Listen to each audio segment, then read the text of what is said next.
Kabanata 1461, na dumaraan sa walang hanggang-hangganang lungsod. Mula dito hanggang sa Green Rock Forest, dadaan sila sa walang hanggang-hangganan ng lungsod. Lumipad si Chinyu sa Eternal Limit City sakay ng Divine Eagle. Sa pagtingin sa ibaba mula sa itaas, ang walang hanggang-hangganan ng lungsod ay napuno ng mga tagay at tawanan, at ang tanawin ay naging maunlad. Ang istruktura ng buong lungsod ay hindi magagapi. Mayroong maraming mga array sa walang hanggang-hangganan ng lungsod, at bawat hanay ay nabuo mula sa balangkas ng Great Dao, na may walang hanggan na kapangyarihan. Ang sinumang makapasok sa Eternal City ay may pambihirang katayuan. Sila ay mga taong may malaking kayamanan o makapangyarihang mga tao.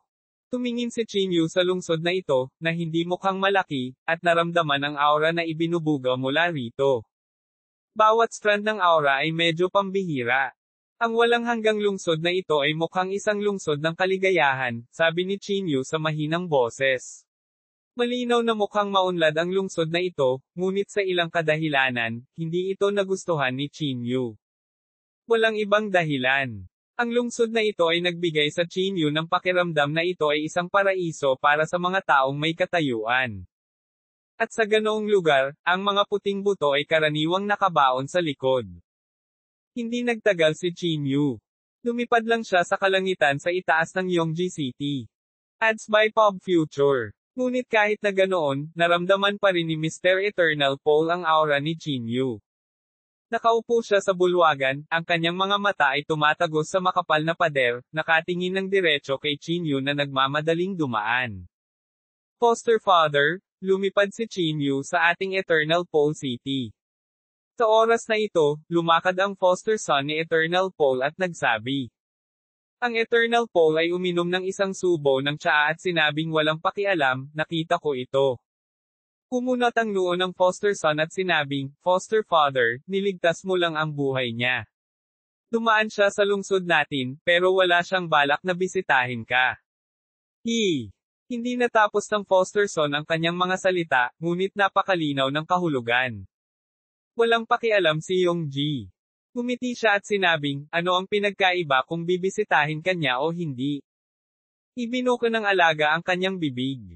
May gusto sana siyang sabihin, pero naputol ito ni Yongji sabay wave ng kamay. Ang Chinyu na ito ay medyo mayabang, naisip ng kanyang kinakapatid na anak sa kanyang sarili.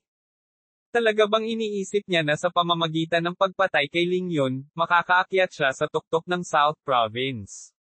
Isa lang siyang pulaka sa ilalim ng balon.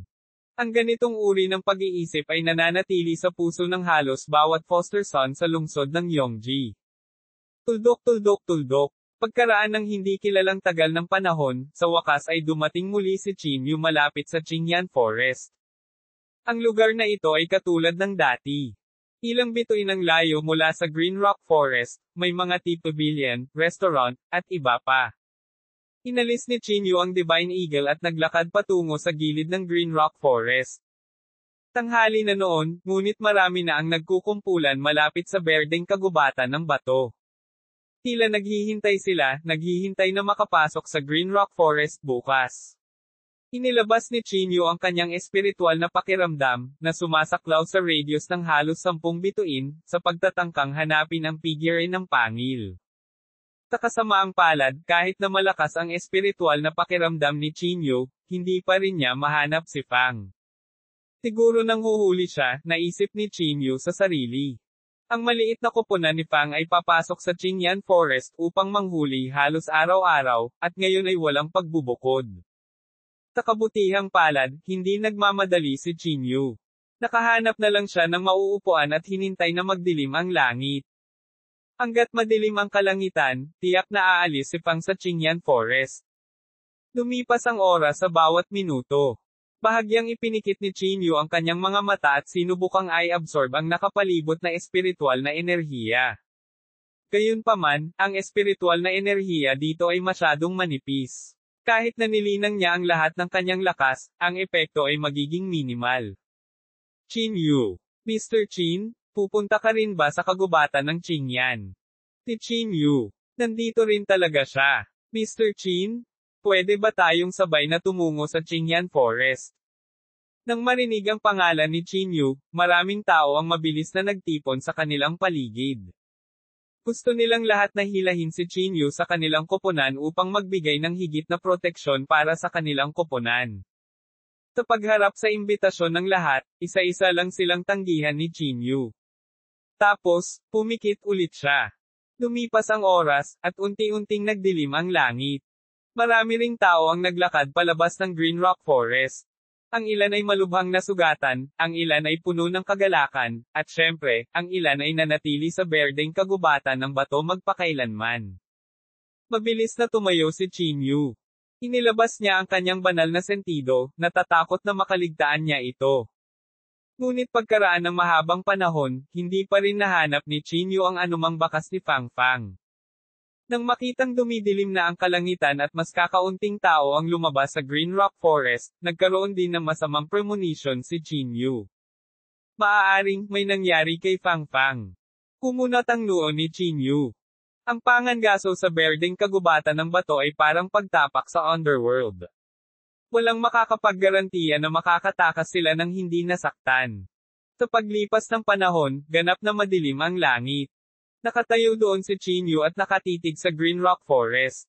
Walang tao sa berdeng kagubatan ng bato. Sa oras na ito, dapat ay umalis na ang mga dapat umalis. Lalong naging seryoso ang ekspresyon ni Chinyu. Inilibot niya ang kanyang tingin sa paligid at sinabi sa mahinang boses, "Maaari ko bang tanungin kung sino dito ang nakakakilala kay Fang Fang?" Ang tinig na ito ay naglalaman ng espiritual na kapangyarihan. Bagamat mababa ito, umabot ito sa pandinig ng lahat. "Maaari ko bang tanungin kung sino ang nakakakilala kay Fang? Kung may balita tungkol kay Fang, ako, si Chinyu, ay tiyak na magbibigay sa iyo ng malaking pasasalamat," ulit ni Chinyu. Lumingon ang mga tao sa paligid upang tumingin sa direksyon ni Chinyu, ngunit walang nagsalita. Nang malapit nang sumuko si Chinyu, may biglang naglakad patungo kay Chinyu. "Mr. Chin? Ang Fang na binanggit mo, si Fang ba ang nanghuhuli dito?" Ang taong nagsalita ay isang batang magaspang na lalaki. Kitang-kita ang mga galo sa kanyang katawan. Tumango si Chinyu at sinabing, "Tama." Bumantong hininga ang magaspang na lalaki at sinabi, "Mr. Chin, natatakot ako na hindi mo siya mahahanap." Bahagyang nagbago ang mukha ni Chinyu, at nagmamadali siyang nagtanong, saan siya nagpunta. Sinabi ng magaspang na lalaki na may medyo nanghihinayang tono, ang kanilang maliit na koponan ay pinatay ng pamilya mo. Kabanata 1462, ang lungsod ng pagsusugal ng pamilya mo. Natigilan si Chinyu. Dali-dali niyang nilinggan ang magaspang na lalaki at hindi niya namamalayan na hinawakan ang braso nito. "Ikaw, ano ang sinabi mo? Si Fang Fang at ang iba pa, ay pinatay." "Oo, narinig ko na sinaktan nila ang pamilya mo. Nagpadala ang pamilya mo ng 3 makapangyarihang tao para patayin sila sa Green Rock Forest. Hindi nila iniwan ang kanilang mga bangkay," patuloy ng magaspang na lalaki. Walang kamalay-malay na napaatras si Chinyu, at ang kanyang ekspresyon ay naging mas hindi magandang tingnan. "Ang pamilya mo," bulong ni Chinyu sa mahinang boses. Sa sandaling ito, ang kanyang puso ay sobrang komplikado. Namumuo ang galit at guilt sa kanyang puso. Siguradong sinisi ng mga miyembro ng pamilya mo si Fang Fang at ang iba pa. Hindi sila nang ahas na humanap ng gulo kay Chinyu, kaya pinatay nila si Fang at ang iba pa para ilabas ang kanilang galit. "Kasalanan ko lahat." Nagpakawala ng mahabang buntong hininga si Chinyu. Dapat naisip ito ni Chinyu. Kung dinala niya sila sa Hunter Organization kanina, hindi sana nangyari ang ganoong trahedya. "Alam mo ba kung nasaan ang pamilya mo?" Tumingin si Chinyu sa magaspang na lalaki. Napakamot ng ulo ang magaspang na lalaki at itinuro paarap. "Nasa unahan ng lungsod ng pamilya ng Mo. Ads by Pop Future." Tumango si Chinyu at sinabing, "Salamat."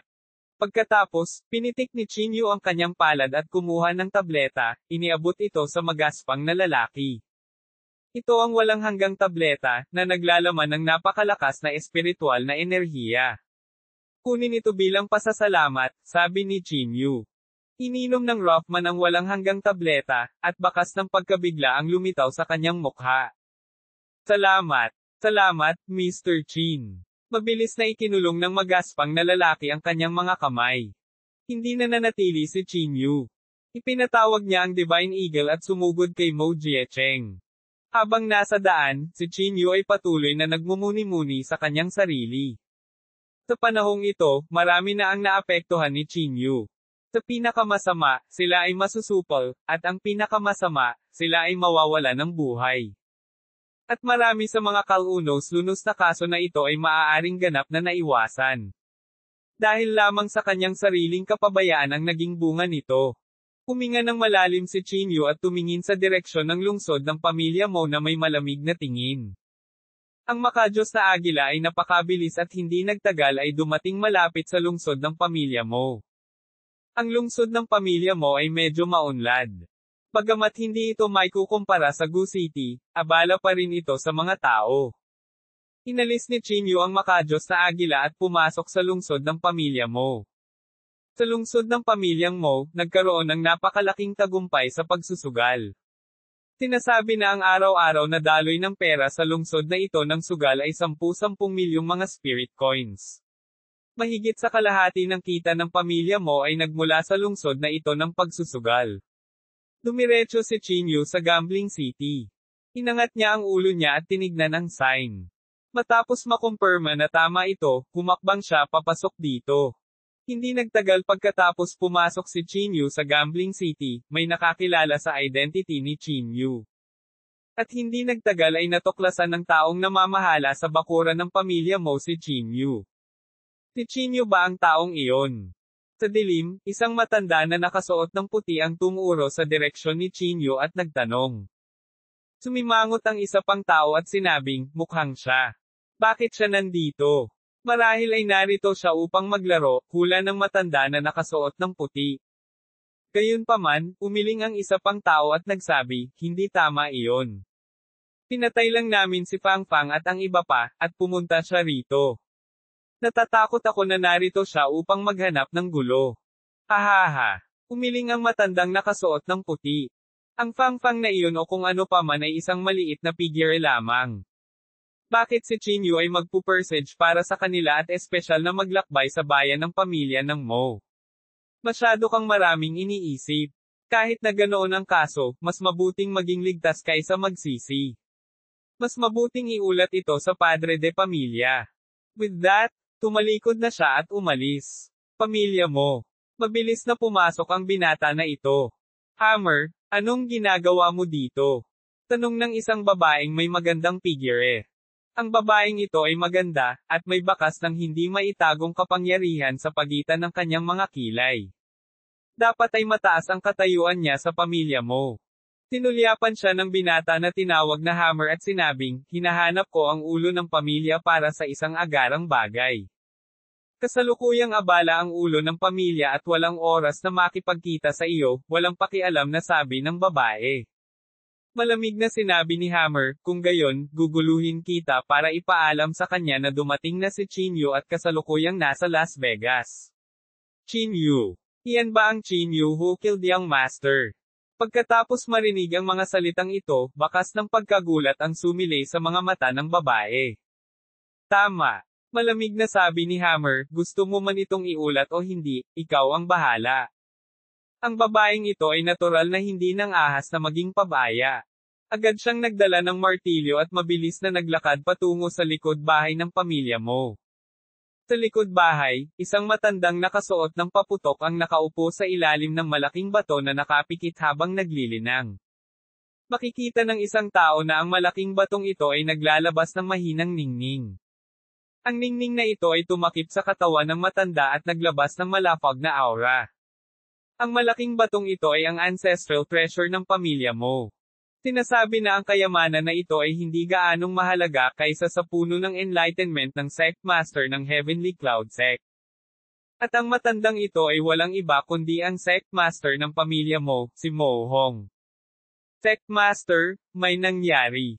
Mabilis na naglakad ang babae sa harapan niya at sinabi sa mahinang boses. Dahan daw ang iminulat ni Mo Hong ang kanyang mga mata at sinabing, hindi ba sinabi ko sa iyo na huwag mo akong istorbohin habang naglilinang ako? Bahagyang kumunot ang noo ng babae at bumulong, narito si Qin Yu. Sandaling sinabi niya ito, bahagyang nagbago ang ekspresyon ng mukha ni Mohong, ngunit mabilis itong lumuwag. Nasaan siya ngayon? Casual na tanong ni Mohong. Nagmamadaling sinabi ni Hammer sa gilid, nasa gambling city namin siya. Nang marinig ito, walang pakialam na sinabi ni Mohong, sikat sa buong mundo ang gambling city ng aming pamilya mo. Malamang na naaakit siya rito. Kabanata 1463, namumukod tanging talento ng pamilya mo. Pumunot ang noo ni Hammer at sinabing, Family Head, you should be more careful. After all, pinatay lang natin ang Fang na iyon. Nang marinig ito, hindi napigilan ni Mohong na sumangot ng malamig at sinabing, ang Fang na iyon ay isa lamang mababang antas na walang tao. Kung papatayin natin siya, sige na. Siya, si Qin Yu, ang pumatay sa anak ko. Hindi ko pa na-settle ang score sa kanya. Kung hindi dahil sa katotohanan na natatakot siya sa lakas ni Qin Yu, matagal nang tinadtad ni Mohong si Qin Yu sa 1,000 piraso. Sa kabutihang palad, maraming inapo si Mohong. Siya ay may 18 anak na lalaki lamang. Sa kanila, ang young master na si Mo, na pinatay ni Qin Yu, ay pumangalawa lamang sa kanyang mga anak. Ulo ng pamilya, ano ang dapat nating gawin ngayon? Tanong ni Hammer. Dahan daw ang tumayo si Mohong. Ayaw niyang magdulot ng gulo, kaya natural na binalak niyang pakalmayan ang mga bagay-bagay. Pumunta ka at sabihin sa kanya na lahat ng gastusin niya ngayon ay babayaran ng aking pamilyang Mo, sabi ni Mohong na may mahinang ngiti. Narinig ito ni Hammer at mabilis na tumango, okay, I got it. Pagkatapos, tumalikod si Martillo at lumabas ng pinto. Nang mag-walkout siya, hindi napigilan ni Martillo na sampain, the asterisk man, duwag talaga ang matandang ito. Hindi lang siya naglakas loob na maghayganti pagkatapos mapatay ang kanyang anak, gusto niya talagang magpakita ng mabuting kalooban. Kahit ganoon ang nangyari, sinunod pa rin niya ang kahilingan ni Mohong at bumalik sa gambling city. Ads by Pop Future. Sa sandaling ito, nakaupo si Qin Yu sa isang mesa ng pagsusugal, tahimik na nanunood. Hindi gaanong alam ni Qin Yu ang tungkol sa pagsusugal sa banal na rehiyon, at ang alam lang niya ay mayroon lamang isang bato sa pagsusugal. At ang pagsusugal dito, bukod sa paggamit ng mga spirit coins, ay gagamit din ng sariling pundasyon, tulad ng mga pamamaraan ng paglilinang, makalangit at makalupang kayamanan, at iba pa. Inilabas pa nga ng ilang tao ang lahat ng kayamanan nila. Nang makita ang mapupulang mga mata ng mga sugarol na ito, hindi napigilan ni Qin Yu na malamig na huminga. Casual niyang hinablot ang isang tao at inihagi sa gilid, saka ipinatong ang mga paa sa mesa. Nang makita ang eksenang ito, napakunot ang noo ng mga tao sa mesa at tumingin kay Qin Yu. Anong ibig mong sabihin? Lalong galit ang taong ibinato ni Qin Yu. Nagunat si Qin Yu at sinabing, pagod ako. Umupo dito at magpahinga sandali. Magpahinga ka muna. What the F***CK is wrong with you? Get lost. Nagmura ang mga tao sa table. Sa sandaling ito, mabilis na lumakad si Martillo. Tumayo siya sa tabi ni Qin Yu at yumuko. Pagbati, Mr. Qin. Sumulyap si Qin Yu sa kanya at sinabing, sino ka? Ako ang taong namamahala dito. Ang pangalan ko ay Martillo, magalang na sabi ni Martillo. Ads by Pop Future. Espesyal na inutusan kami ng aming guro na bayaran ang lahat ng iyong gastos ngayon, patuloy ni Martillo. Tinaas ni Qin Yu ang kanyang kilay at hindi maiwasang mapangiti, ang iyong Panginoon ay medyo anak. Bakas ang pagkapahiya sa mukha ni Hammer, at saglit na hindi niya alam kung paano sasagutin. Kung gayon, paano kung matalo ako? Patuloy na tanong ni Qin Yu. Magalang na sinabi ni Hammer, Mr. Qin, panalo ka, at babayaran namin ang pagkatalo. Sa sandaling sabihin ang mga salitang ito, hindi napigilan ni Qin Yu ang mapatawa. Bigla niyang hinampas ang mesa, at pagkatapos ay malamig na sinabi, dahil ang pamilya mo ay napakaanak, kung gayon hayaan ang patriarch ng pamilya mo na pumunta at makipaglaro sa akin ng ilang round. May bakas ng pagkapahiya si Hammer at saka ngumiti, Mr. Qin, abala ang ating patriarch. Kung hindi, tiyak na pupuntahan kanya ng personal. Oh, so. Pinaikit ni Qin Yu ang kanyang mga mata at nagbuga ng malamig na hangin. Hindi napigilan ni Hammer ang manginig. Sabi niya na may kaunting takot, Mr. Chin, ikaw. Huwag mo akong pahirapan. Trabaho lang ako. Okay? Hindi kita pahirapan. Bumalik ka at sabihin kay Mohong na ako, si Chin Yu, ay naghihintay sa kanya dito. Kung dumating siya, papatayin ko lang siyang mag-isa. Kung hindi siya dumating, papatayin ko ang buong pamilya niya, malamig na sabi ni Chin Yu. Napabuntong hininga si Hammer sa kanyang puso. Oo naman, itong si Chin Yu ay wala dito para maglaro. Malinaw na nandito siya para maghanap ng gulo. Ads by Pop Future. Pilasan mo at umalis ka. Bakit ka pa nakatayo dyan? Pinandilatan siya ni Chin Yu. Walang lakas ng loob na magsalita si Hammer at tumalikod na para umalis. Sino ang nangahas na magsalita ng mayabang sa teritoryo ng aking Mo clan? Sa sandaling ito, isang boses ang biglang tumunog. Pag-angat ng ulo, nakita niya ang isang magandang binata na naglalakad. Ang hitsura ng taong ito ay medyo katulad ng sa namatay na young master na si Mo, ngunit kumpara sa young master na iyon na si Mo, may kaunti pang kasamaan sa kanyang mga mata. Sino ang maglakas loob na magsalita ng walang kaparirikon dito na may ganoong kalaking tono? Mabilis na nakarating ang binata sa harap ni Chin Yu. Nang makita ang binatang ito, nagmamadaling yumuko si Martilyo at sinabing, Young Master. Hindi pinansin ng binata na tinawag na Young Master si Martilyo. Pinalaki niya si Chin Yu at malamig na sinabi, pagod ka na bang mabuhay? Tinaas ni Chin Yu ang kanyang kilay at sinabing may mahinang ngiti, sino ka? Ako ang Young Master ng pamilya mo, Mo Haoyan. Sigaw ng binata. Mo Haoyan. Ang pinakasikat na Young Master ng Mo family. Greetings, Young Master Mo. May tumayo at bumati. Malamig na tiningnan ni Mo Haoyan si Chin Yu at sinabing, saan ka nanggaling? How dare you talk nonsense here? Si Hammer sa gilid ay nagmamadaling sinabi, Young Master Mo, ito si Mr. Chin Yu. Ano? Siya si Chin Yu. Hindi nakakagulat na siya ay mayabang, matapang na hamanin ang pamilya mo. Ang pamilya mo ay walang kabuluhan, ni hindi nila inilalagay ang sekta ng Tianian sa kanilang mga mata. Masiglang nag-usap ang mga tao sa paligid, puno ng matinding takot ang kanilang mga mata. Kabanata 1464.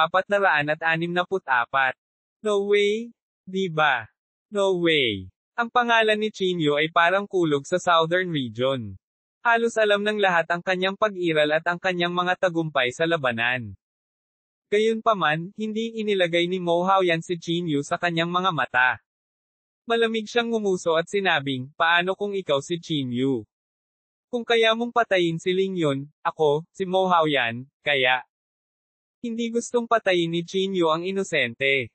Gusto lang niyang i-settle ang score kay Mo Hong.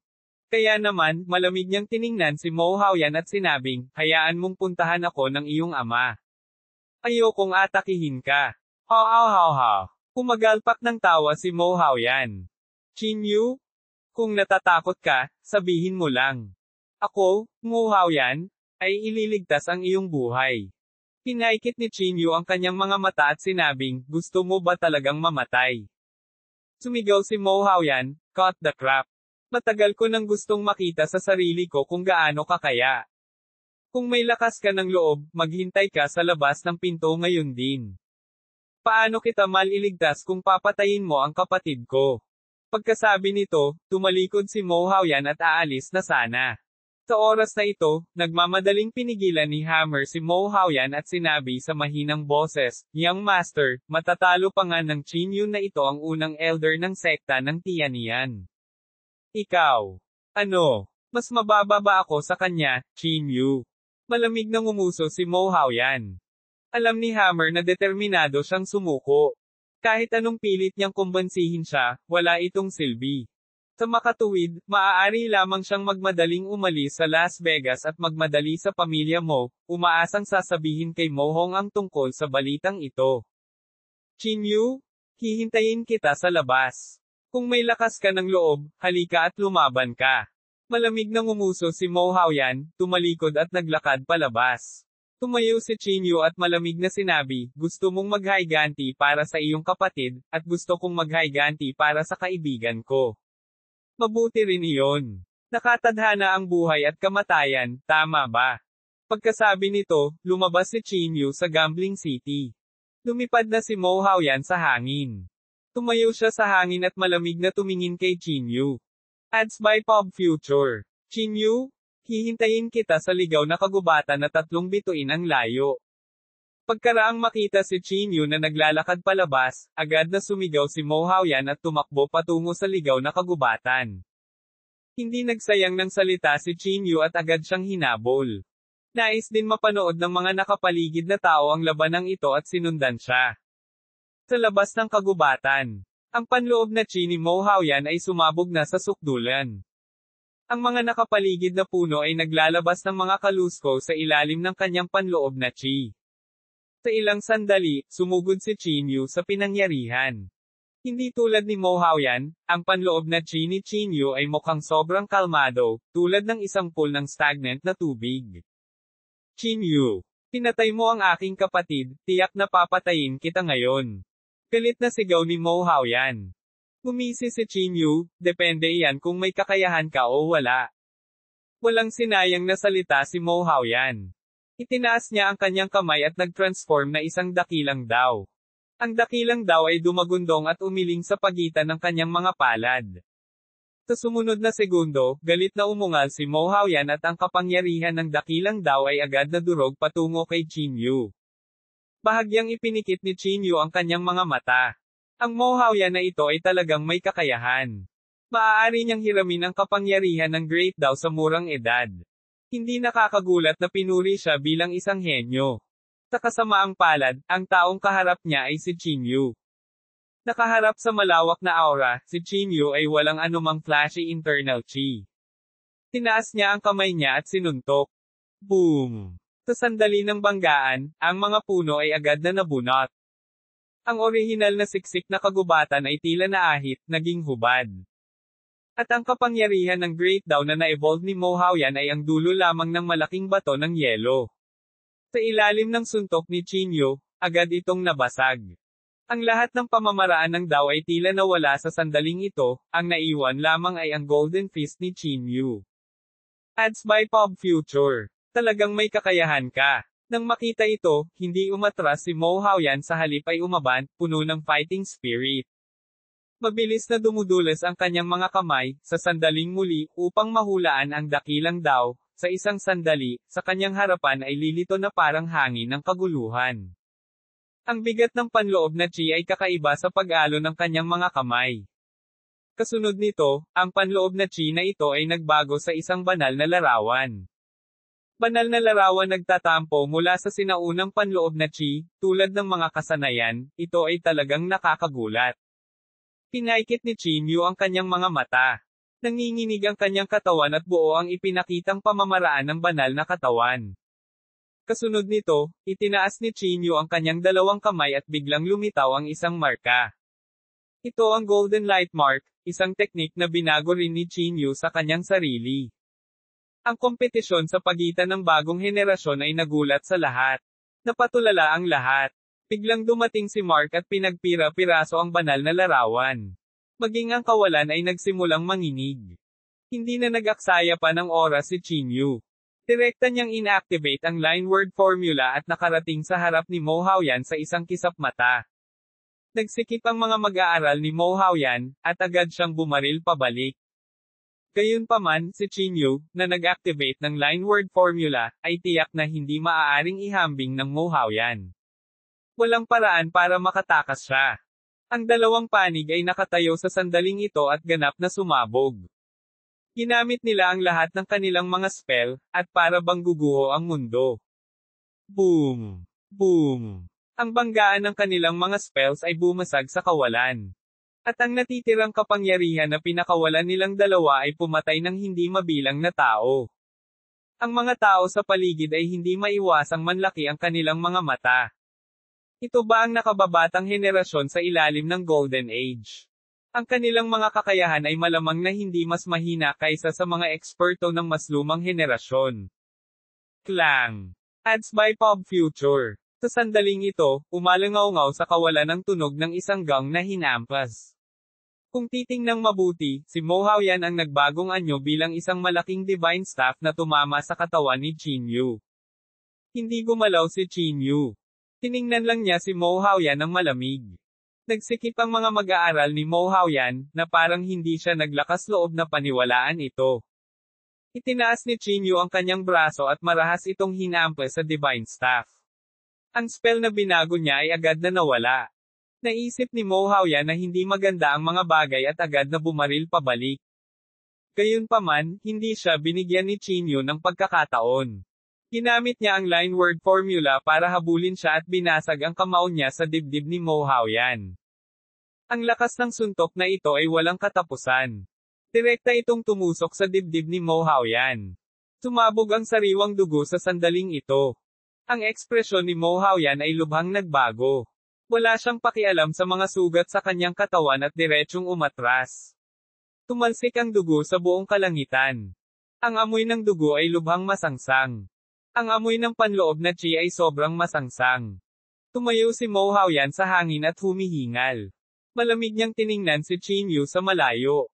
Alam niya sa kanyang puso na si Qin Yu sa kanyang harapan ay marahil ang pinakamalakas na kalaban na nakilala niya.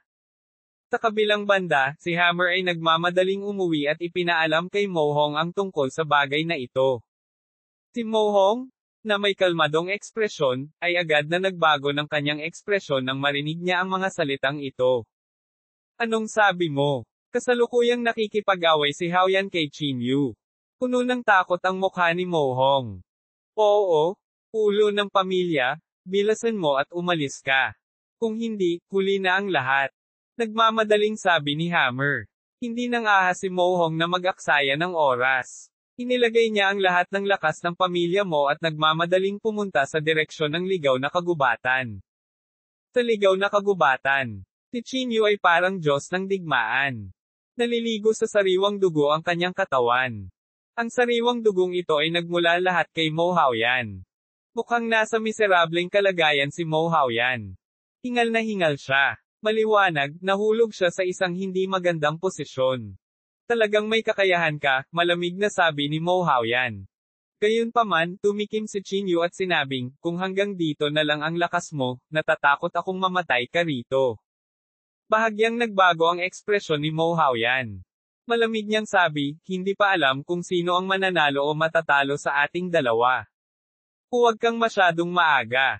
Sarcastic na sinabi ni Qin Yu, 50% lang ng lakas ko ang ginamit ko. Hindi ba? Huwag mong sabihin sa akin na ito lang ang lakas mo. Kabanata 1465, pinatay si Mo Haoyan. Ano? Ang Qin Yu na ito ay talagang hindi ginamit ang kanyang buong lakas. Ginamit lang ang 50% ng kanyang lakas. Paano ito naging posible? Kung gagamitin niya ang kanyang buong lakas, anong uri ng lakas ng labanan ang mayroon siya? Nagulat din si Mo Haoyan sa kanyang puso, ngunit mabilis siyang nakabawi. Magyabang ka pa. Gumisi si Mo Haoyan. Nakikita kong pagod ka na, kaya gusto mong gamitin ang pamamaraang ito para takutin ako, di ba? Hindi napigilan ni Qin Yu na tumawa nang marinig iyon. Mo Haoyan, inaamin ko na may kakayahan ka, pero maliit lang. Dahil nakatungo ka sa kamatayan, kung gayon hindi na ako mag-aaksaya ng anumang mga salita. Pagkatapos sabihin iyon, ang panloob na chi sa katawan ni Qin Yu ay nagsimulang mabilis na umakyat, at ang nakapalibot na aura field ay sumasailalim sa matinding pagbabago. Sa isang maikling iglap lang, ang lakas ni Qin Yu ay naging napakalakas na kaya't nakakasawa. Fighting word formula, level 5, bukas. Malakas na sumigaw si Qin Yu, inihayag ang lahat ng kanyang trump card. Ang kanyang buong katawan ay naliligo sa gintong liwanag. Sumikat sa kanyang katawan ang sinag ng papalubog na araw, na nagmistulang Diyos. Ang mga tao sa paligid ay nagulat lahat sa panloob na chi ni Qin Yu. Maging ang nakapalibot na espasyo ay tila ba medyo nadistorbo. Ito ang buong lakas niya. Akala ko noong una ay kapantay niya si Mo Haoyan. Kung titignan, laro lang ito ng pusa at daga. Malaking pagbabago ang ekspresyon ni Mo Haoyan. Sa kanyang puso, mabilis siyang nagkaroon ng balak na umatras. Gayunpaman, kung gusto niyang tumakas ngayon, wala nang oras. Malamig na tiningnan ni Chinyu si Mo Haoyan at sinabing, nagagawa mong mahihinuha ang dakilang daw sa murang edad. Sa paglaon, maaari kang makipagkompetensya sa lahat ng talento sa mundo. Nakakalungkot na pumunta ka dito para mamatay. Pagkatapos sabihin iyon, humakbang pasulong si Chinyu, at ang isang nakakatakot na panloob na chi ay agad na sumabog. Noong una, ayaw ipakita ni Chinyu ang kanyang tunay na lakas, ngunit naramdaman niyang may mabilis na papalapit. Ang panloob na chi ng taong ito ay mas malakas pa kaysa kay Mo Haoyan.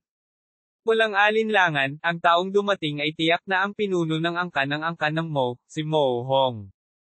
Sa makatuwid, gustong patayin ni Chinyu si Mo Haoyan bago siya dumating. Chinyu, hindi ako natatakot sa iyo. Nagngagat ang ngipin ni Mo Haoyan at umungal. Pagkatapos, sumugod siya sa Chinyu na parang gamo-gamo na lumilipad patungo sa apoy. Sa pagkakataong ito, pinagdikit niya ang dakilang daw sa kanyang mga kamao, na parang gusto niyang labanan si Chinyu hanggang sa kamatayan. Sa pagtingin kay Mo Haoyan na nagmamadaling lumapit sa kanya, hindi nagpakita ng anumang emosyon si Chinyu sa kanyang mukha. Naikuyom na lamang niya ang kanyang mga kamao sa sandaling ito. Ganap na simula ng sagradong kamao. Pilit na umungal si Chinyu at itinaas ang kanyang kamay upang bumuo ng gintong ganap na simula ng sagradong kamao. Hindi. Sa sandaling ito din sumugod si Mo Hong sa eksena. Sumigaw siya ng buong lakas at naglabas ng isang lihim na kayamanan sa kanyang kamay, sinusubukang iligtas ang buhay ni Mo Haoyan. Sa kasamaang palad, huli na. Iniunat ni Chinyu ang kanyang kamao at binasag ang kawalan. Para siyang naglakbay sa maraming panahon. Ang gininto ang liwanag ay nabura ang kalangitan at ang araw habang iniuugoy niya ang kanyang kamao kay Mo Haoyan ng may malakas na puwersa. Boom! Parang sumabog ang planeta. Pinasag ng suntok na ito ang lahat ng spell ni Mo Haoyan. Ang maladagat na kamao ay bumasag sa buong katawan ni Mo Haoyan. Nabasag ang katawan niya sa isang kisap mata. Ang kanyang mga buto ay nagkapira-piraso, at ang kanyang katawan ay tuwirang sumisingaw sa isang madugong ambon. Natahimik ang paligid. Sa kawalan, walang iba kundi ang anyo ni Chinyu. Hindi man lang nag-iwan ng bangkay si Mo Haoyan. Ito ang suntok ni Chinyu, ang suntok na nagpatalsik sa lahat sa malamig na pawis. Mga ad ng Pop Future. Haoyan. Napasubsob si Mo Hong sa lupa, paos ang boses habang humahagulgol sa sakit. Nilanghap ng mga nanunood ang malamig na hangin. Matapos makita ito para sa aking sarili ang tunay na lakas ni Chinyu, isang pakiramdam ng kawalan ng kakayahan ang bumangon sa kanilang mga puso. Kahit na ang isang henyo na tulad ni Mo Haoyan ay madaling namatay sa kamay ni Chinyu, pati na ang iba. Sino pa ang may lakas ng loob na makipagkompetensya kay Chinyu? Malamig na tumingin si Chinyu sa direksyon ni Mo Hong. Bagamat Earth City ang boses niya, tumagos ito sa eardrums. Nagpadala ka ng isang tao upang patayin si Fang Fang, at pinatay ko ang iyong anak bilang parusa. Paano ito? Tumingin si Chinyu kay Mo Hong at malamig na sinabi. Itinaas ni Mo Hong ang kanyang ulo at pinandilatan si Chinyu. Nagngangalit siya at sinabing, Chinyu, pinatay mo na ang isa sa aking mga anak, at ngayon ay pinatay mo na ang aking pinakamamahal na anak. Paano mo gustong ayusin ang score na ito? Gumisi si Chinyu at sinabing, iyan ang anak mo na nanliligaw sa kamatayan. Kung hindi dahil sa paulit-ulit niyang pang-aasar, paano ko siya napatay sa Qingyan Forest? Siyempre, maaari kang pumunta at ipaghiganti ang iyong anak. Tatayo ako dito. Si Chinyu ay umuungal na parang Diyos na bumababa mula sa langit. Ang walang talo na aura na iyon ay hindi matatalo, na ginagawang hindi maglakas loob na tingnan ito ng diretso. Ang puso ni Mo Hong ay napuno ng walang kapantay na galit, ngunit hindi siya kumikilos ng mahabang panahon. Pagkaraan ng ilang sandali, tumayo si Mo Hong mula sa lupa. Malamig niyang tiningnan si Chinyu at sinabing, malas ang pamilya ko. Chinyu? Nabayaran na ang utang natin. Gumisi si Chinyu at sinabing, umaasa din ako na matutupad mo ang iyong salita. Panatilihin ang iyong salita. Pwede ba yon? Alam ng lahat na pansamantalang umiiwas si Mo Hong sa matalim na gilid. Ang pagkamatay ng dalawa sa kanyang pinakanamumukod-tanging mga anak na lalaki ay parang bolt mula sa asol hanggang kay Mo Hong. Gayunpaman, alam din niya sa kanyang puso na si Chinyu ay hindi isang taong kaya niyang masaktan. Isinasantabi ang lakas ni Chinyu, ang iilan lang na nakatayo sa likuran niya ay hindi mga taong maaaring masaktan ng kanyang pamilyang Mo. Hindi na nanatili si Mo Hong. Tiniis niya ang kanyang kalungkutan at umalis. Tumingin si Chinyu sa likod ni Mo Hong. Alam niyang hindi hahayaan ni Mo Hong na magpahinga ang bagay na ito. Gayunpaman, sa lakas ng pamilya Mo, kung talagang gusto nilang lumaban hanggang kamatayan, mahirap sabihin kung sino ang mananalo. Kung sinamantala ng sekta ng Tianian ang pagkakataon na makapasok, ito ay magiging mahirap. Umalis si Mo Hong, ngunit hindi naghiwa-hiwalay ang mga tao sa paligid niya. Hindi na nanatili si Chinyu. Tumalikod siya at naglakad patungo sa Green Rock Forest. Nagtayo siya ng lapida para kay Fang Fang. Matapos maayos ang lahat, sumugod si Chinyu patungo sa organisasyon ng mangangaso. Hindi pa nakakapaghiganti si Chinyu para sa pagkamatay ng kanyang team leader. Sina Jinlun at Zhongwo ay parehong mga taong karapat-dapat na mamatay. Dumating siya hanggang sa organisasyon ng mangangaso. Ang organisasyon ng mangangaso ay katulad ng dati. Gayunpaman, ang mga pinagkakatiwalaang aid ni Zhongwo ay pinalitan mula sa itaas hanggang sa ibaba. Siya ay halos dominado ang Hunter Organization sa pamamagitan ng pag-asa sa White Bone Staff. Ang puting buto ay isang banal na sandata. Bagaman hindi ito muling binuhay, hindi ito dapat maliitin.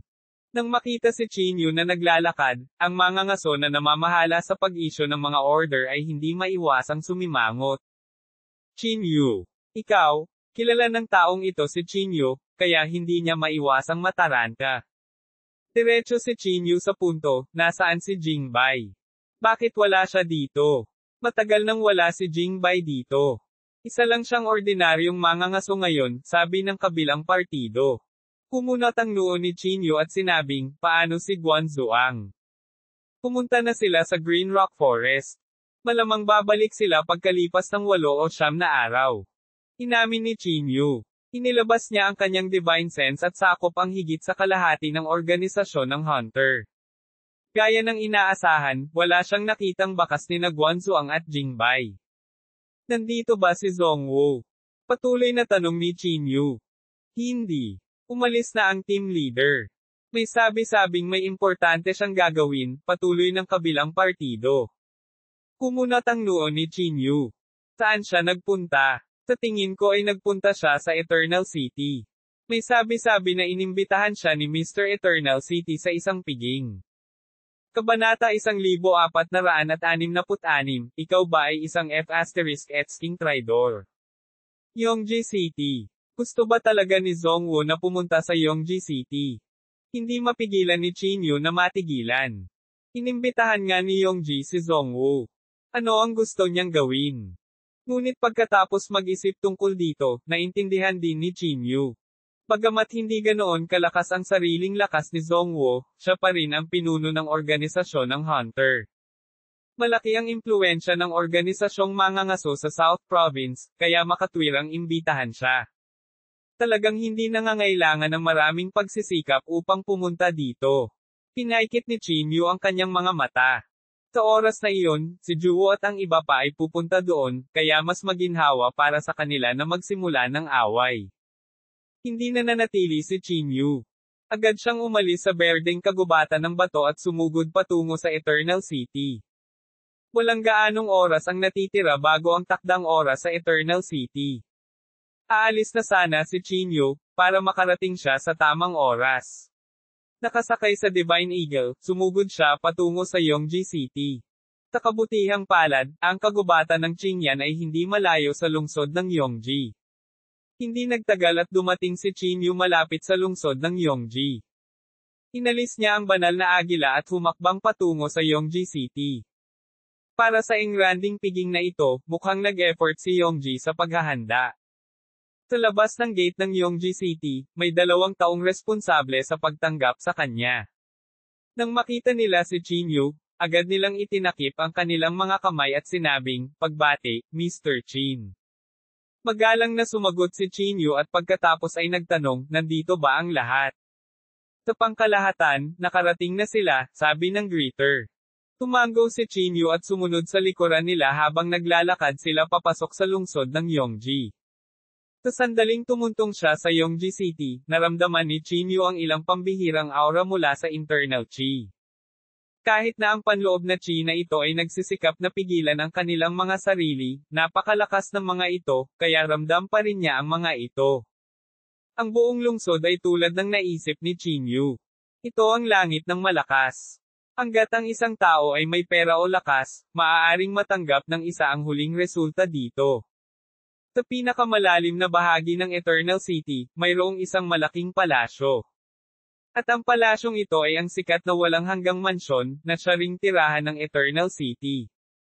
Sa pangunguna ng 2 taong ito, dumating si Chinyu sa isang lugar na parang lugar ng mga bulaklak ng peach.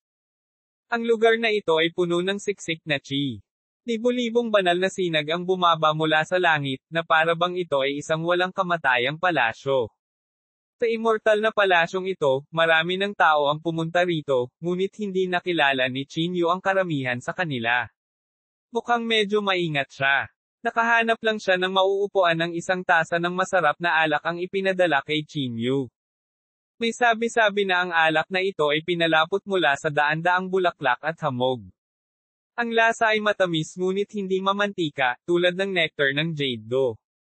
Inilabas ni Chinyu ang kanyang divine sense at halos sakop ang kalahati ng immortal na palasyo. Hindi nagtagal, nalaman ni Chinyu na halos lahat ng mga tao dito ay napakalakas, at walang kakulangan ng nangungunang martial artist sa kanila. Ang pinaka-nakakagulat na bagay ay nang ang divine sense ni Chinyu ay tumama sa disipulo ni Yongji, ang strand ng divine sense na iyon ay agad na naputol. Gaya ng inaasahan, mahigit kalahati ng mga talento sa South Province ang na-recruit ni Yongji, naisip ni Chinyu sa kanyang sarili. Hindi nakakagulat na hindi inilagay ni Yongji si Lingyun sa kanyang mga mata.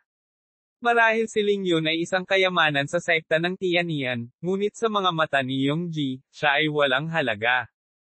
Ito ay dahil ang sinuman sa kanyang mga disipulo ay hindi mas mahina kaysa kay Lingyun. Sa katunayan, mas malakas sila. Hindi nagtagal, naglakad si Yongji mula sa hindi kalayuan. Ngumiti siya at sinabing, alam kong tiyak na darating ka. Ikinulong ni Chinyu ang kanyang mga kamay at sinabing, paano ko tatanggihan ang imbitasyon ni Mr. Yongji? Tumawa ng malakas si Yongji at sinabing, Chinyu, ano sa tingin mo ang my place? Tumingin si Chinyu sa paligid at tumango. Kapaligiran man ito o ang mga mapagkukunan, lahat sila ay top-notch. Sabi ni Yongji na kalahating biro at kalahating seryoso, kung ganoon nga, bakit hindi mo piliin na manatili? Diretsahang tinanggihan ni Chinyu. Kahit na ang Yongji Mansion ay talagang isang magandang lugar, hindi ito angkop para sa akin. Sanay na akong malaya. Patawarin mo ako, Mr. Yongji. Tumawa si Yongji at sinabing, Chinyu, alam mo ba na walang tumanggi sa aking imbitasyon? Hindi mapigilan ni Chinyu na mapangiti nang marinig iyon at sinabing, kung gayon, natatakot ako na kailangan kong kunin ang unang pagkakataon ni Mr. Yongji. Nang sabihin ang mga salitang ito, agad nitong ginawa si Mr. Yongji na hindi malaman kung matatawa o maiyak. O tama, Mr. Yongji, ano ang tema ng piging na ito? Curious na tanong ni Chinyu. Mahiwagang sinabi ni Yongji, hindi ko masasabi sa iyo ang tungkol dito sa ngayon. Natural na malalaman mo ang tungkol dito mamaya. Pagkatapos sabihin iyon, tinapik ni Yongji ang balikat ni Chinyu at tumayo para umalis. Hindi ito masyadong inisip ni Chinyu. Dahil nandito na siya, baka mag-enjoy din siya. Sa makatuwid, walang pakialam si Chinyu sa kanyang imahe at nagsimulang kumain at uminom. Habang tinatangay ni Chinyu ang mga ulap, isang taong ayaw makita ni Chinyu ang lumitaw sa labas ng pinto. Sa sandaling lumitaw siya, nakaakit agad siya ng maraming tingin. May mga taong lumakad paarap para batiin siya. Ang taong ito ay walang iba kundi ang unang matanda. Habang nakatingin si Chinyu sa unang elder, napansin din ng unang elder ang mga track ni Chinyu. Bumaba ang kanyang mukha at agad siyang humakbang patungo kay Chinyu. Chinyu, bakit ka nandito? Sabi ng unang elder habang pinipigilan ang kanyang galit. Pinaikit ni Chinyu ang kanyang mga mata at nginisyan, ako dapat ang nagtatanong nito sa iyo. Bakit hindi ka nagtago sa Heavenly Cloud Sect? Bakit ka naubusan? Hindi ka ba natatakot na samantalahin ko ang pagkakataong patayin ka? Little bastard, how dare you? Nagalit ang unang elder. Pagkasabi nun ay sumigaw siya at may lumabas na mahabang halberd sa kamay niya. Ang mahabang halberd na ito ay pambihira din. Ito ay mas malakas pa kaysa sa banal na lampara mula noong araw na iyon. Ilang round sa tingin mo ang maaari mong tatagal sa ilalim ng Heavenly Dragon Halberd? Malamig na sabi ng unang elder. TSK. Binigyan mo ako ng Divine Lamp last time, at ngayon bibigyan mo ako ng mahabang halberd. Isa ka bang F***King traitor ng Heavenly Cloud Sect? Sa sandaling ito, isang pilyong boses ng babae ang nanggaling sa hindi kalayuan. Ito ay walang iba kundi ang Swan Dance. Nang makita ang Swan Song sa kanyang harapan, ang unang elder ay likas na nanginginig. Kabanata 1467, ang mga tao sa hilagang lupain. Mula noong nakaraang insidente, si Juwo ay halos naging bangungot ng unang elder. Sa sandaling ito, nang makita niya si Juwo, ang unang elder ay likas na umatras ng 2 hakbang. Lahat ng mga salitang gusto niyang sabihin ay nakabara sa kanyang lalamunan, hindi masabi ang isang salita.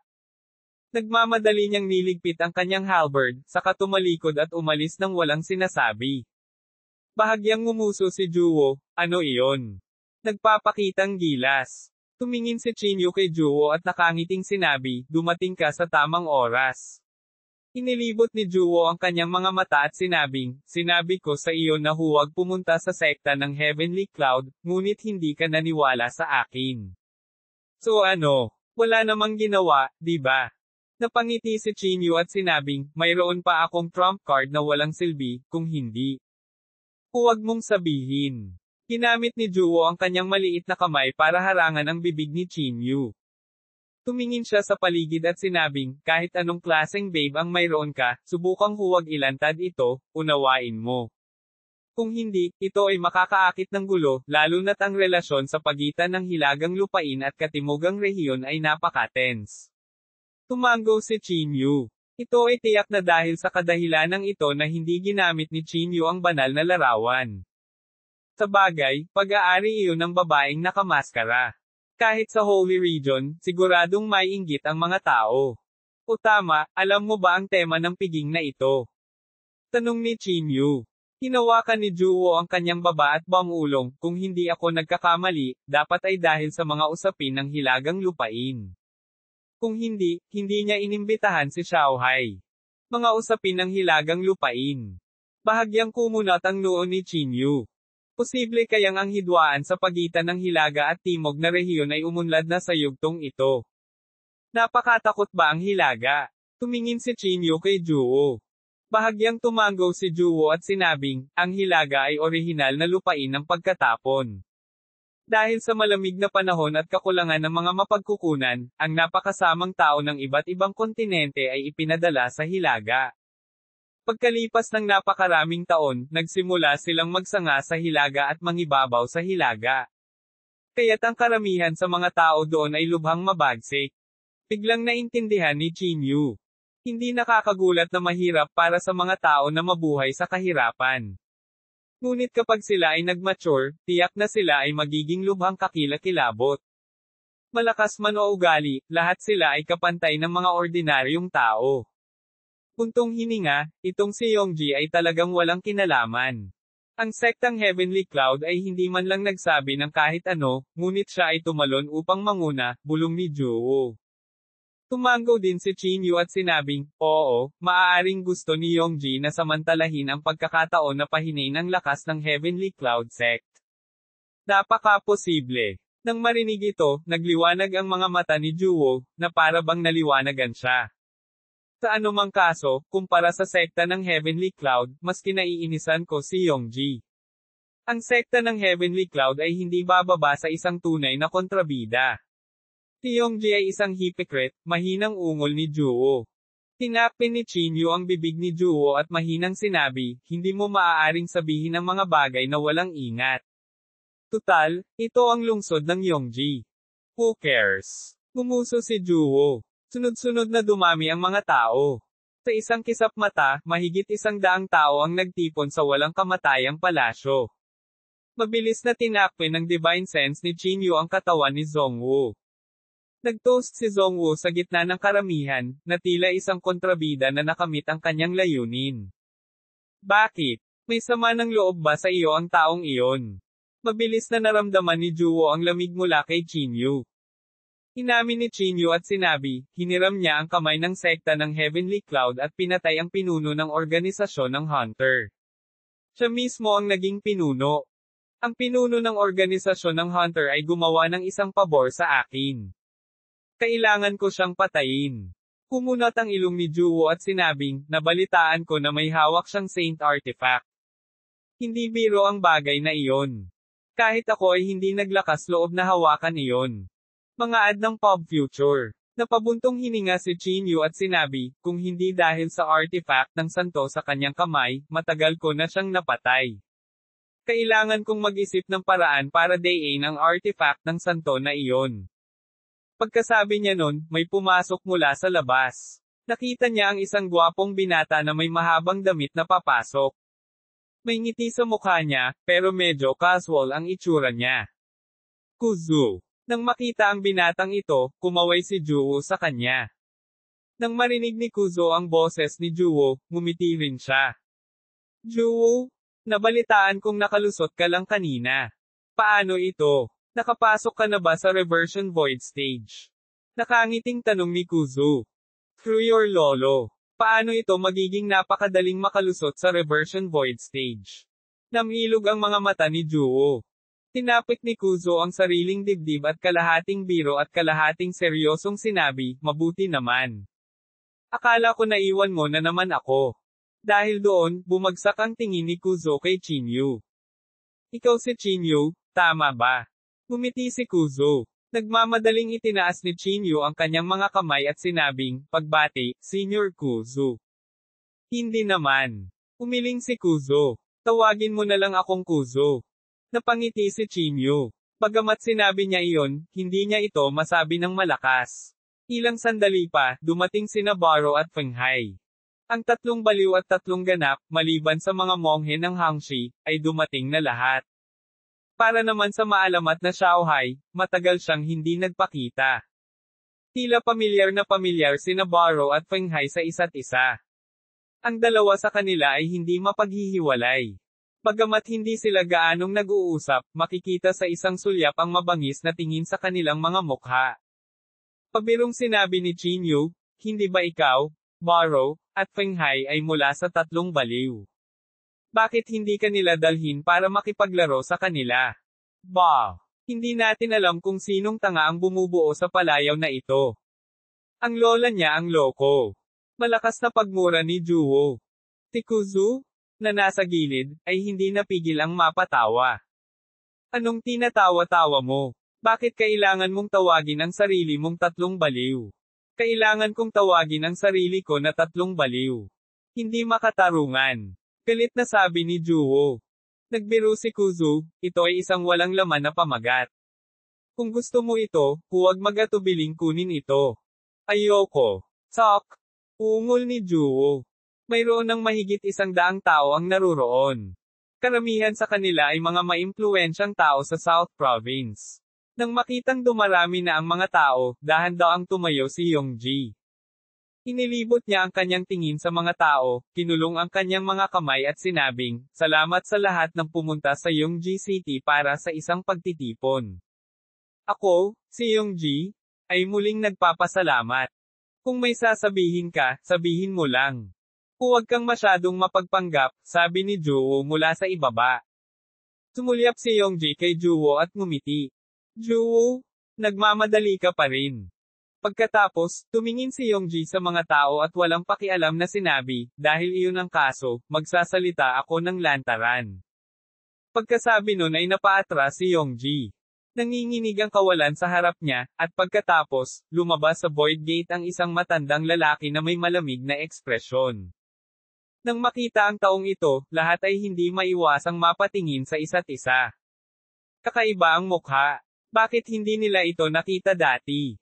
Ito ang Dragon Bridge mula sa Hilaga, Mr. Long, sabi ni Yongji.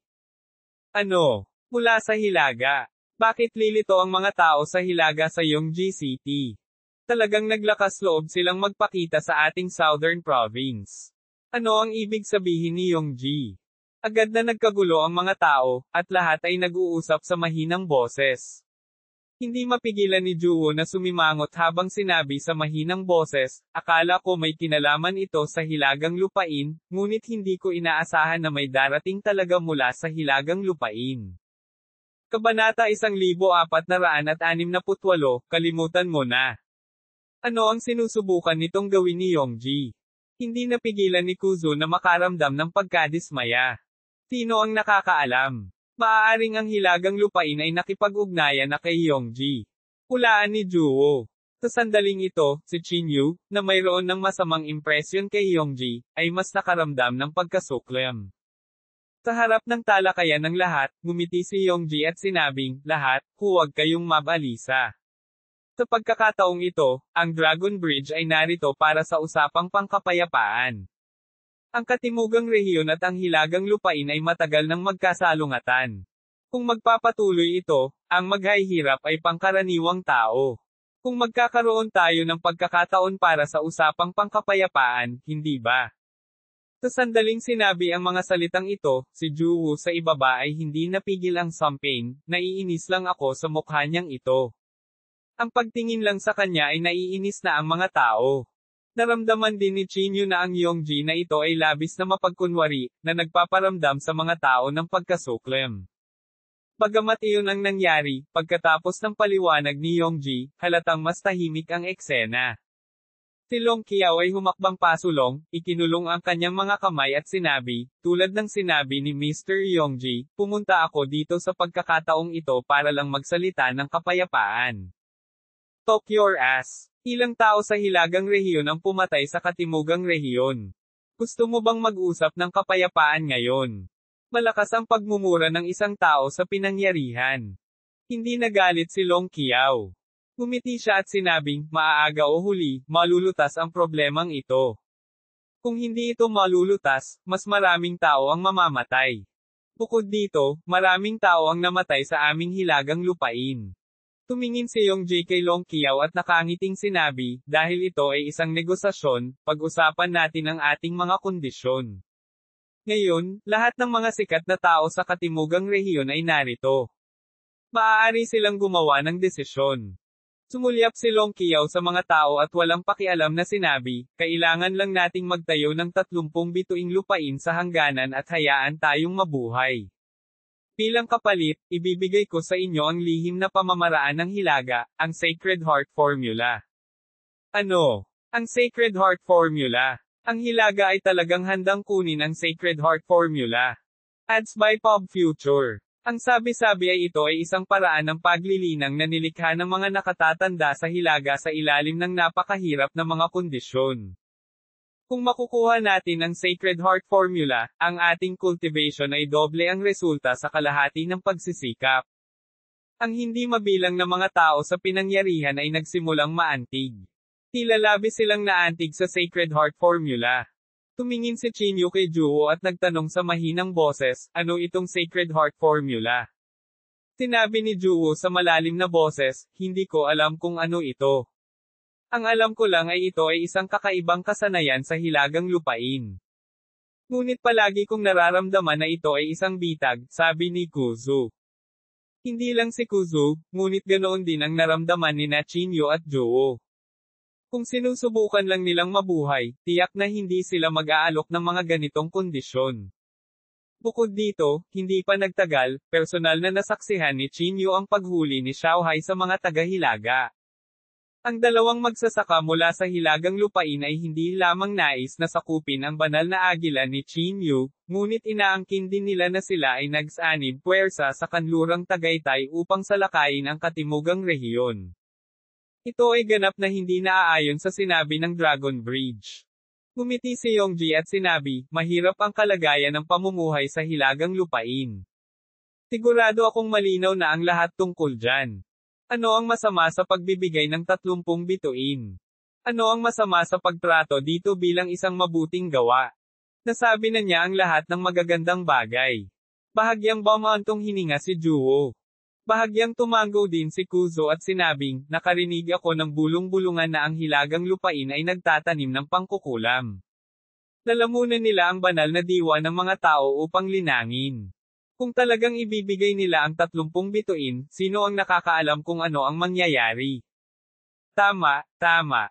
Kung talagang gusto nilang mabuhay, maliwanag na bigyan sila ng 30 bituin.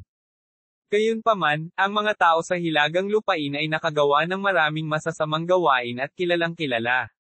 Sino ang nakakaalam kung gaano karaming mga tao ang nasaktan? Kapag sila ay pinayagang makapasok sa kaharian, ito ay tiyak na isang sakuna, sabi din ni Juwo. Hindi talaga naiintindihan ni Chinyu ang mga bagay na ito. Hindi niya nagustuhan si Yongji at itong Dragon Bridge. Ads by Pop Future. How about this? Lahat nagtaas ng kamay para bumoto, how about it? Sabi ni Yongji. Ang mga sumasang-ayon sa desisyong ito, itaas ang iyong mga kamay ngayon. Bago siya matapos magsalita, hindi mabilang na tao ang nagtaas ng kamay sa eksena. Sa madaling salita, ang mga taong ito ay ang nangungunang mga tao sa katimugang lalawigan. Kahit na gusto talaga ng Northern Land na patayin ang Southern Province, hindi ito makakaapekto sa kanila. Hanggat pumayag sila, makukuha nila ang Sacred Heart Technique na nasa kanilang puso at isipan. Sa pagtingin sa napakaraming tao na nagtaas ng kanilang mga kamay, ngumiti si Yongji at sinabing, paano ito, sabihin natin sa ibang paraan. Ang mga hindi sumasang-ayon ay nagtaas ng kanilang mga kamay, paano naman? Hindi ako sang-ayon. Itinaas ni Juwo ang kanyang kamay nang hindi nag-iisip. Si Chinyu ay natural na sumang-ayon kay Juwo, at gayon din si Kuzo. Maliban sa kanilang tatlo, kakaunti lang ang nagtaas ng kamay. Wala pang 10 tao sa kabuuan. Nang makita ang eksenang ito, isang ngiti ang lumitaw sa mukha ni Long Qiao. Sabi niya na may mahinang ngiti, iilan lang sa inyo ang hindi sumasang-ayon. Sa ganitong paraan, maaaring maipasa ang panukalang ito. *T. Nagmura si Juwo. Hindi nagalit si Long Qiao. Ngumiti siya at sinabing, ikaw ang sikat na Juwo, tama ba? Bagamat makapangyarihan ka, hindi mo kayang salungatin ang kagustuhan ng lahat. Hindi ba't masyadong mapang-api? Hindi napigilan ni Chinyu na mapamura at sinabing, ang populasyon ng South Province ay hindi bababa sa bilyon-bilyon. Sino ang maaari nilang katawanin? Bakit kailangan nilang katawanin ang lahat? Nang marinig ito, bahagyang kumunat ang noo ni Long Qiao at baka sa kanyang mukha ang pagkadismaya.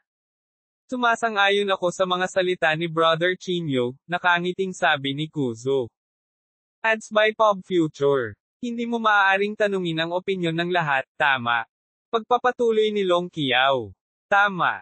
Ano ang silbi ng iilan lang sa inyo na hindi sumasang-ayon? Sa sandaling ito, biglang ibinuka ni Zhongwo ang kanyang bibig.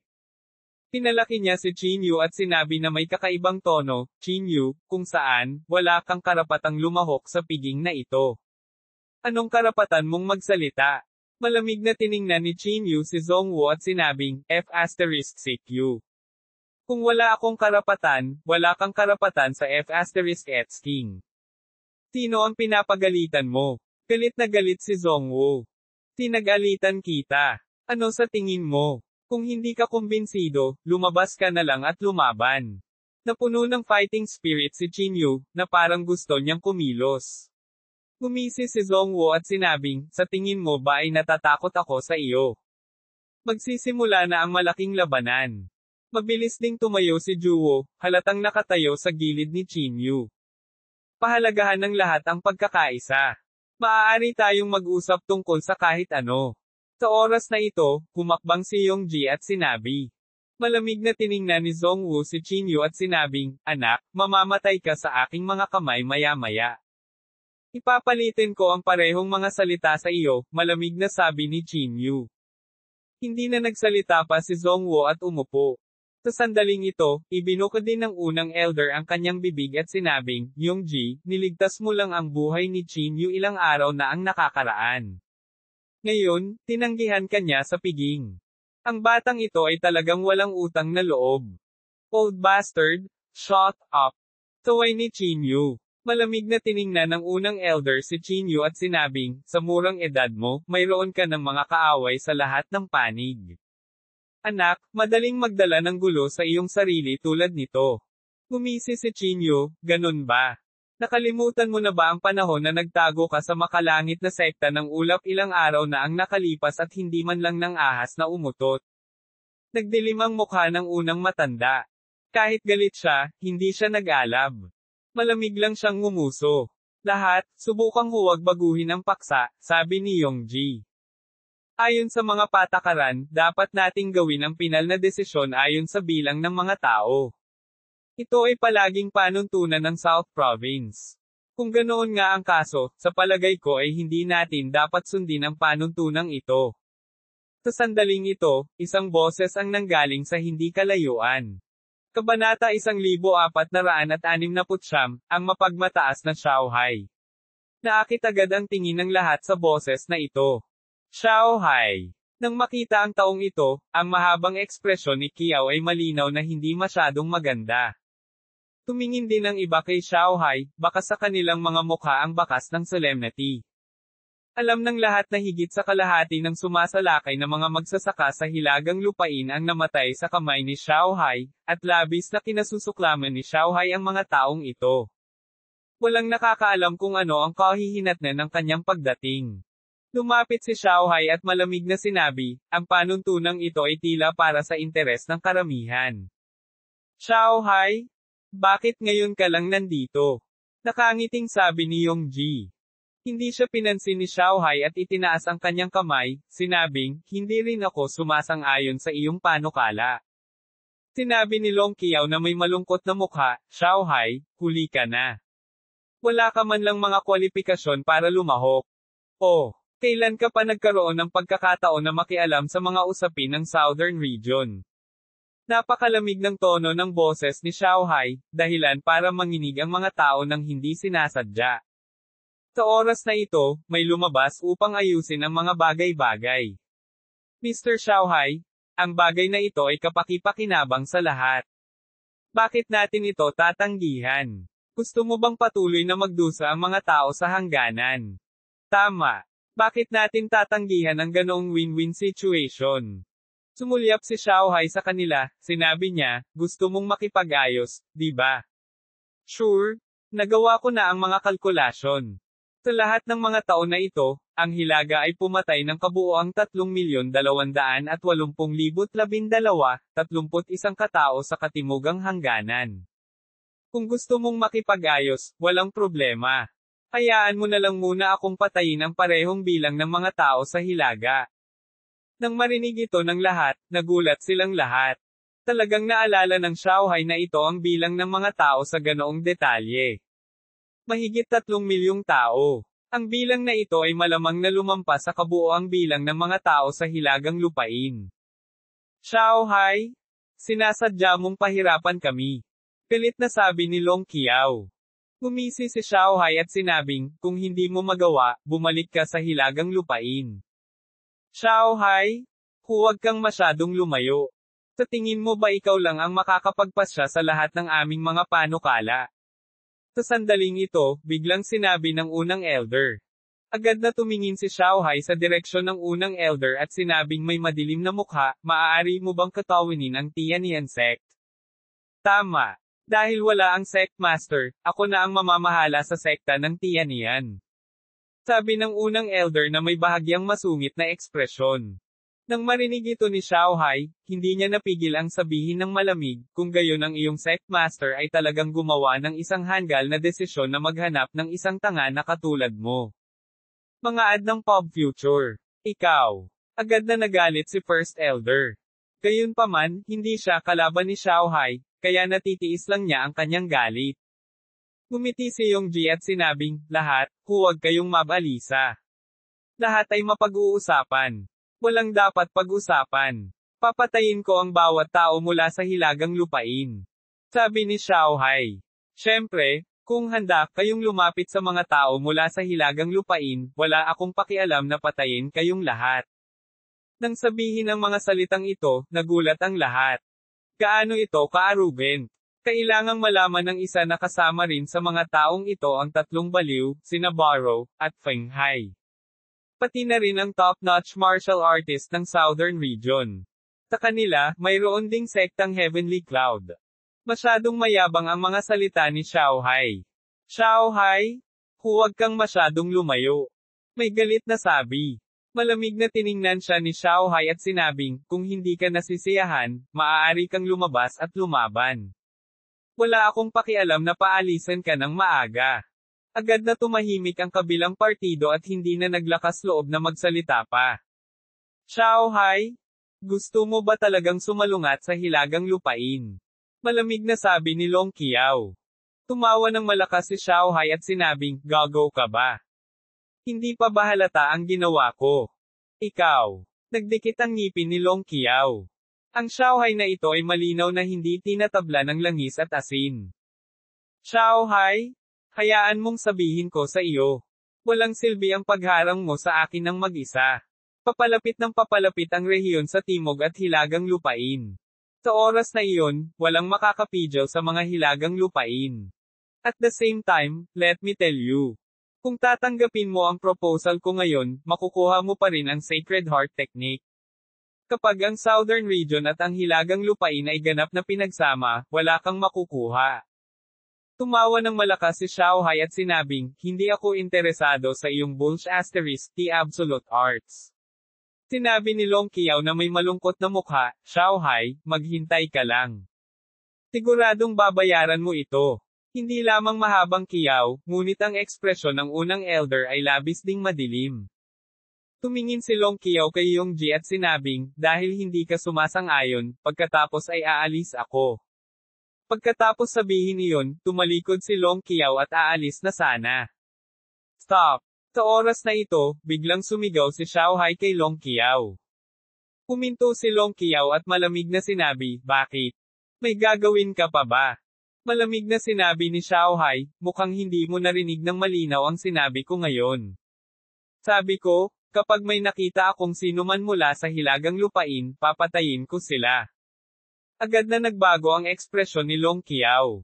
Sabi niya na may pagkataranta, Xiao Hai, huwag kang masyadong lumayo. Hindi mo ba naiintindihan na hindi pinapatay ng dalawang bansa ang kanilang mga sugo kapag sila ay nag-aaway? Tama, Mr. Xiao Hai. Nandito si Mr. Long Qiao para makipag-ayos. Hindi makatuwirang patayin siya, sabi din ng mga tao sa paligid.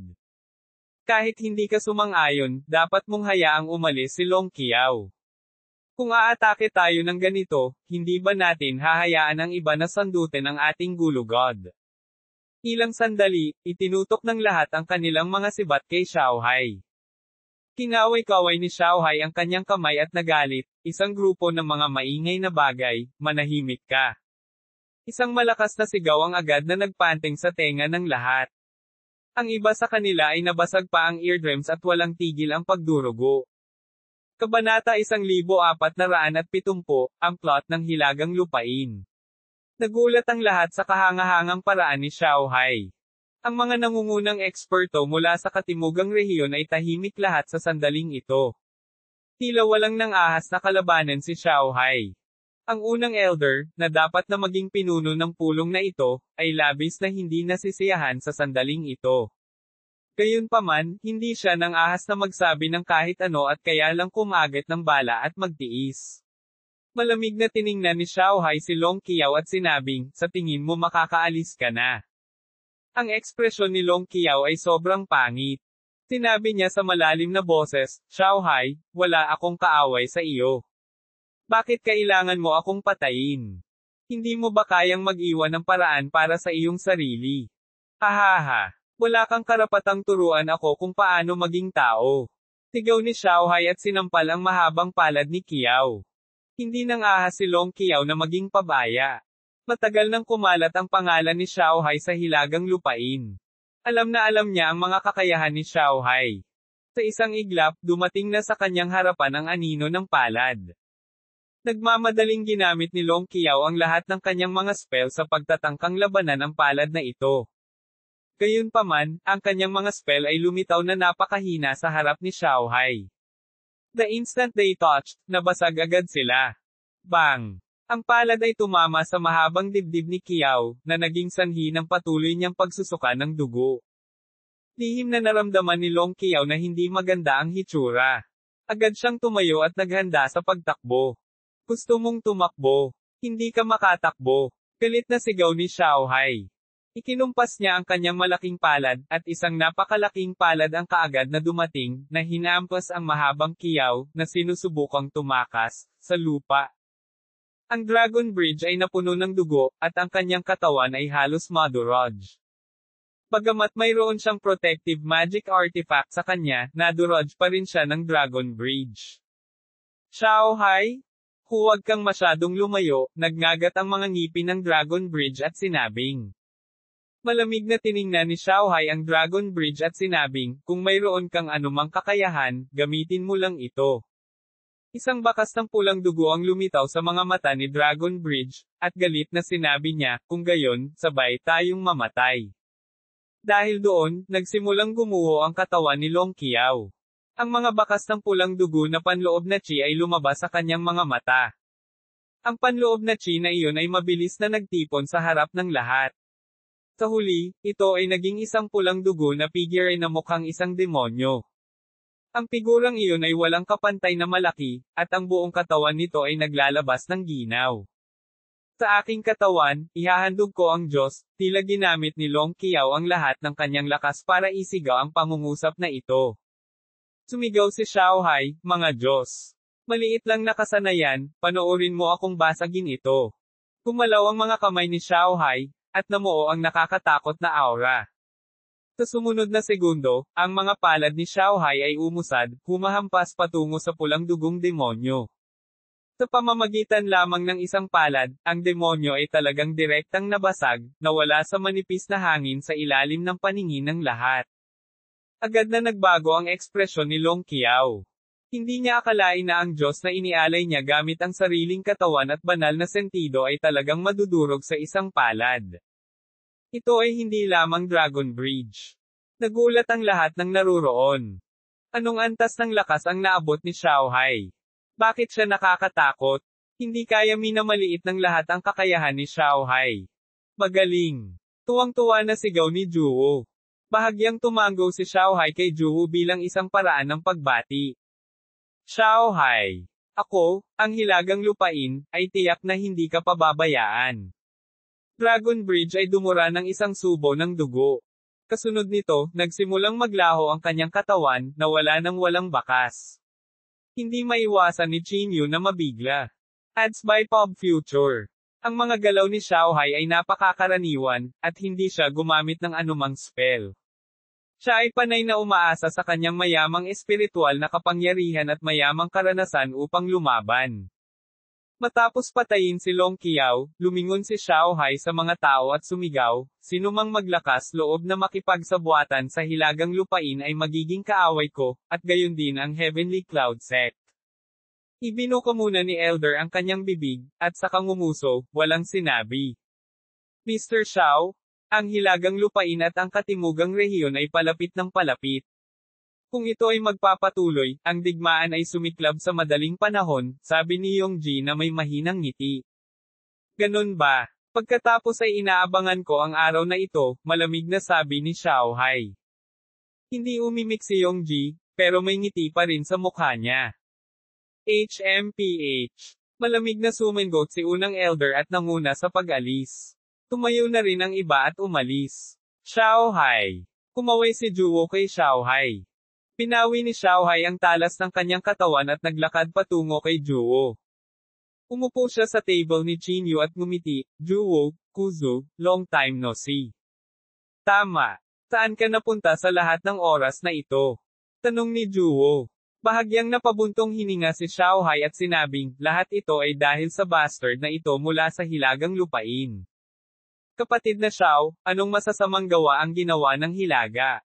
Bakit labis mong kinamumuhian ito? Tanong ni Kuzu. Tinulyapan ni Xiaohai si Kuzu at sinabi sa malalim na boses, kung ang hilaga ay talagang katulad ng sinabi ng Dragon Bridge, para lamang sa kaligtasan, syempre handa kaming bigyan ito ng 30 milya. Pabayaan na lamang ang 30 milya, kaya paano kung ito ay 300 milya o 3,000 milya? Bahagyang tumango si Kuzo at hinintay siyang magpatuloy.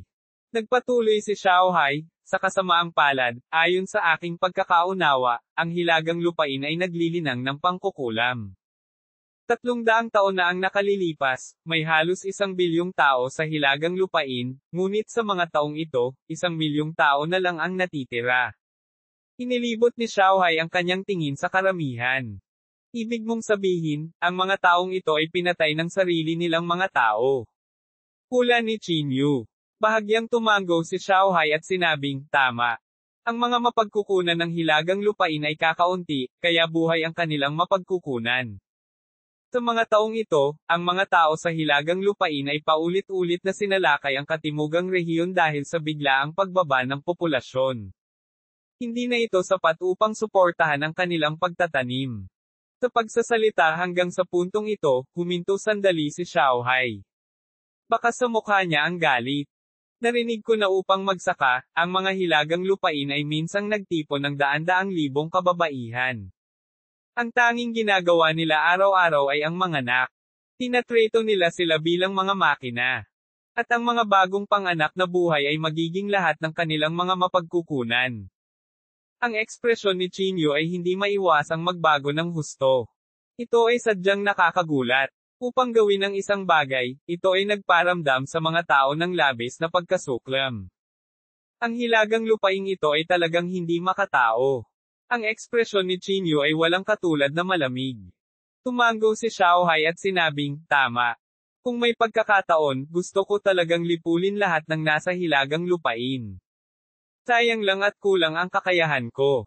Ito ay natural na hindi isang madaling gawain upang alisin ang hilaga. Ang North ay umunlad sa loob ng napakaraming taon at nagkaroon ng maraming eksperto. Sa kanila, nalampasan pa ng top-notch martial artist ang South Province. Walang ibang dahilan. Ang mga nanatili sa hilaga ay pawang mga henyo na maingat nilang pinili. Walang nakakaalam kung anong uri ng lihim ang itinago ng hilaga. Mukhang 30 bituin lang ang kailangan nila.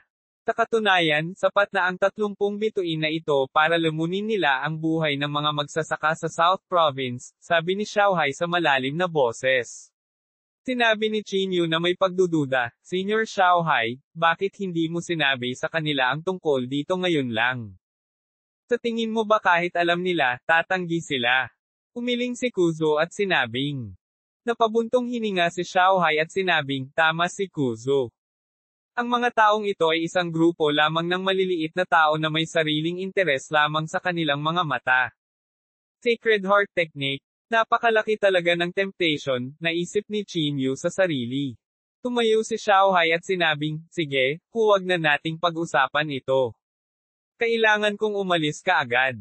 Saan ka pupunta? Tanong ni Juwo. Sinabi ni Xiaohai, sa hilagang hangganan. Napabuntong hininga si Kuzo at sinabing, Brother Xiaohai, kahit na pumunta ka sa hangganan, natatakot akong mahirapan ka.